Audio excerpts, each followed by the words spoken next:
that Lancaster first flew in 1941. And the Vulcan first flew in 1952. I'm going to see you trying to film a you Vulcan they came bomber. from different centuries. A really extraordinary breadth of capability from Roy Chadwick and the Admiral T. There is still in existence a scruffy piece of paper that he drew in 1946. Of course you can't, which is recognisably the Admiral Vulcan. And interestingly, if you expand its length by 1.75, you get something that's recognisably Concord. And of course, apart from anything else, they share the name of the engines, the Bristol Olympus 202, and of course Rolls-Royce Bristol Olympus 202 engines. The Concorde didn't have the 202 and it had engines with reeds, but nonetheless they were Olympus engines. I'm going to probably say that out of memory or something. Waiting at the end of the runway.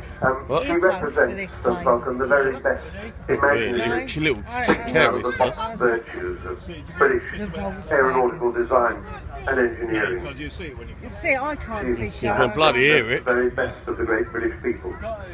And she has proved herself, this particular aeroplane, the single most popular aircraft in the country. She's the people's aeroplane. And on her nose she proudly bears the title, the Spirit of Great Britain. Here we go. Oh yeah. Charlotte, can you hear that roar? Yeah, it's Blimey, beautiful. where? I can't see anything. It just doesn't matter, just they go up in the air. Yeah.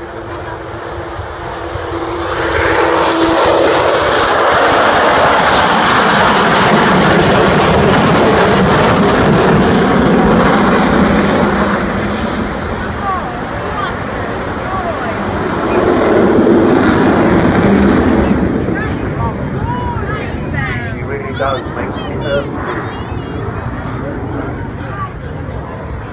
So this particular aeroplane, this X8558, the only Vulcan flying in the world, was the first B2 version of the Vulcan, and she came into RAF service in Bomber Command as it was then in 1960.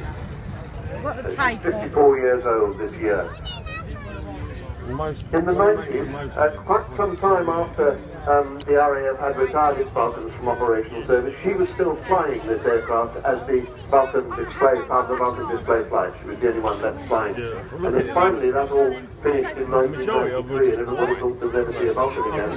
But they were wrong because of David Walton and among others Dr. Robert Fleming, who got her back together. It took till 2007 to get her airborne, and she did her first display season in 2008, having been brought back from the dead really, because she would have just been in the museum.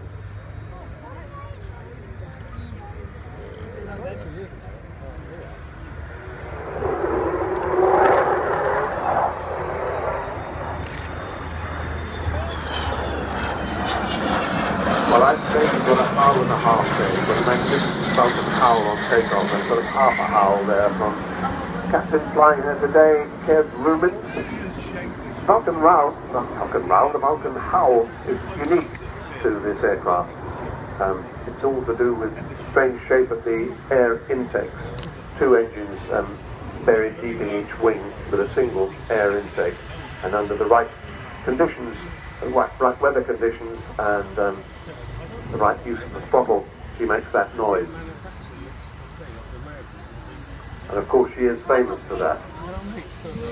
Now the thing about this aircraft is that I suppose it's obvious, but she's not funded by the government anymore. She doesn't belong to the Royal Air Force.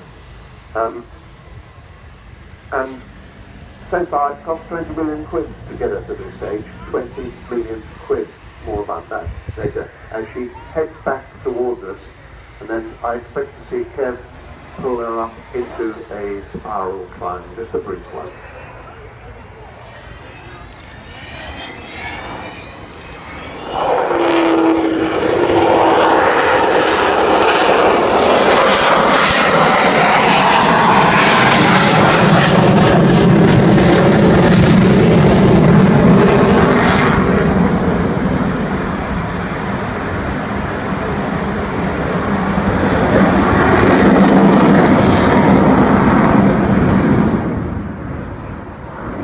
And actually that's about 90% of the power available, because we're